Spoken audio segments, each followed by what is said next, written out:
Meu nome é Dani e estarei lendo o texto de Hildegard Schneider, autora e líder do Ministério World Wide Wings. O tema de hoje é Codificação Oculta. Ouvimos nos recentes episódios que a Torá não está no céu, mas sim em nossos lábios e em nossos corações, que as imagens, símbolos e ilustrações da Torá nos transmitem verdades espirituais. Toda a Escritura é inspirada por Elohim e proveitosa para ministrar a verdade, para repreender o mal, para corrigir os erros e para ensinar a maneira certa de viver, 2 Timóteo 3,16. E isso se refere à Torá, visto que naquela época ainda não havia uma aliança renovada ou Novo Testamento, que Yeshua não veio para abolir a lei, Torá ou os profetas, mas para cumprir. E que Yeshua, além disso, coloca sua lei, a Torá, dentro de nós e a escreve em nossos corações. Ver Jeremias 31, 31, 33. E que a Torá é o maior livro de profecias e que as profecias milenares de Moisés estão sendo cumpridas em nosso tempo. A Torá é um livro vivo e literalmente fala conosco através de cada letra hebraica e dos valores numéricos associados a ela. As palavras hebraicas individuais transmitem mensagens inteiras e os versículos individuais têm um significado quádruplo e os rabinos dão aos versículos individuais uma interpretação 70 vezes diferente. As árvores genealógicas bíblicas não são listas chatas de gerações, mas contêm mensagens ocultas. Além disso, as porções da Torá contêm mensagens codificadas. E, claro, é um grande livro ilustrado sobre o Messias e mostra como Yah escreve a história com seu povo, o que ele recompensa e o que ele pune e etc. Veremos agora um exemplo de cada um dos pontos mencionados. A Torá é um sistema integrado de mensagens de uma tecnologia sobrenatural. Cada número, cada nome de lugar, cada detalhe está lá para o nosso aprendizado, nossa descoberta e nosso espanto. O quádruplo destes versos individuais são Peshat, Remes, Derush e Sod. Estes 4 métodos de explicação bíblica significam: Peshat é a explicação literal, você estuda o texto simplesmente o lendo. Remes é a insinuação, o texto aponta para uma verdade mais profunda do que é superficialmente reconhecida. Derush, alegoria, é o estudo das escrituras ou de outras fontes, explorando o significado. E por último, Sod, que é o significado místico. São os segredos ocultos, os significados ocultos de palavras hebraicas. Por exemplo, se juntarmos as primeiras letras dessas 4 palavras, obtém a palavra hebraica Pardes, que significa paraíso. Estudar a palavra de Yah nesses 4 níveis produz nutrição abundante da árvore da vida, a Torá. Um exemplo do princípio de Peshat e Sod. Gênesis 24 conta a história do servo de Abraão, Eliezer, que procurava uma esposa para seu filho Isaque. Quando ele pede orientação a Elohim, ele mostra um sinal a Eliezer.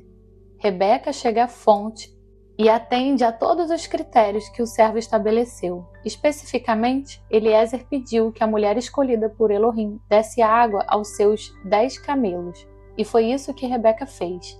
Essa é a narrativa literal. Agora, a interpretação do nível Sod é que a noiva de Yeshua está ensinando as 10 tribos perdidas, dando-lhes o banho de água na palavra. Exemplo de código da Torá.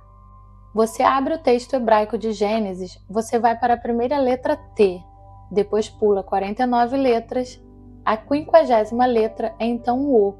Se você pular outras 49 letras, você chega à letra R, e depois de outras 49 letras, você chega à letra H. É assim que você chega à palavra hebraica Torá, através de uma letra saltada com o mesmo espaçamento. Exemplo de código oculto de uma árvore genealógica. Quando lemos a Bíblia à mesa de jantar ou noutras ocasiões, por exemplo em Gênesis 5, ouvimos muitas vezes o comentário: pode pular todos os nomes, é apenas uma genealogia.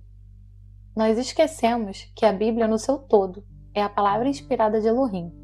todas as histórias, parábolas, profecias e genealogias estão ali com um propósito específico.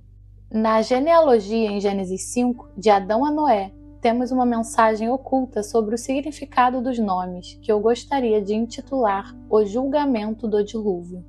Na genealogia, o tempo de vida de Matusalém é o mais longo. Começaremos com ele e depois veremos os outros nomes. Matusalém vem de Mut, uma raiz que significa morte, e de Shalar, que significa trazer ou enviar. O nome Matusalém significa, então, sua morte trará. O pai de Matusalém recebeu uma profecia sobre o dilúvio que se aproximava e aparentemente foi informado de que enquanto seu filho estivesse vivo, o julgamento do dilúvio seria adiado, mas assim que ele morresse, o dilúvio viria ou seria provocado. E de fato, no ano em que Matusalém morreu, o dilúvio veio.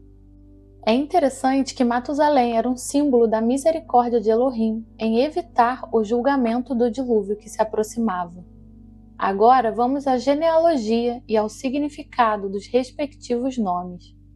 Adão, homem. Sete, destinado. Enos, mortal. Quenã, tristeza. Mahalalel, o abençoado Elohim. Jared, descerá. Enoque, doutrina. Matusalém, trarás a morte. Lameque, reclamar, lamentar. Noé, trará alívio, conforto. Portanto, podemos formular o seguinte significado: o homem foi designado mortal, cheio de tristeza, mas o abençoado Elohim descerá e ensinará. Sua morte trará lamentação para nos trazer conforto e alívio. As implicações desta descoberta são mais abrangentes do que aparenta. Ela mostra que Elohim expôs seu plano de salvação da humanidade nos primeiros capítulos de Gênesis. É uma história de amor escrita com sangue numa árvore onde Yeshua foi crucificado na Judéia há quase 2000 anos. É incrível descobrir quantas controvérsias bíblicas parecem evaporar quando simplesmente reconhecemos a unidade e a integridade de todos os 66 livros escritos por 40 autores ao longo de milhares de anos. Vamos agora para o livro do profeta Isaías. O livro de Isaías possui 66 capítulos, assim como toda a Bíblia possui 66 livros. O livro de Isaías testifica o Messias e a redenção de Israel. O livro de Isaías mostra que está estruturalmente ligado ao chamado Novo Testamento, a Aliança Renovada. O livro é dividido em 39 capítulos, chamados de Proto-Israel, e mais 27 capítulos. O Novo Testamento também tem 27 capítulos. No capítulo 40 do livro de Isaías, temos uma mudança. De repente, a luz e a esperança. Consolai, consolai o meu povo, diz o vosso Elohim. Isaías 41. Códigos de valores numéricos. A primeira frase de Gênesis diz: no princípio, Elohim criou os céus e a terra. Em hebraico diz: Bereshit bara Elohim et hashamayim ve'et hares.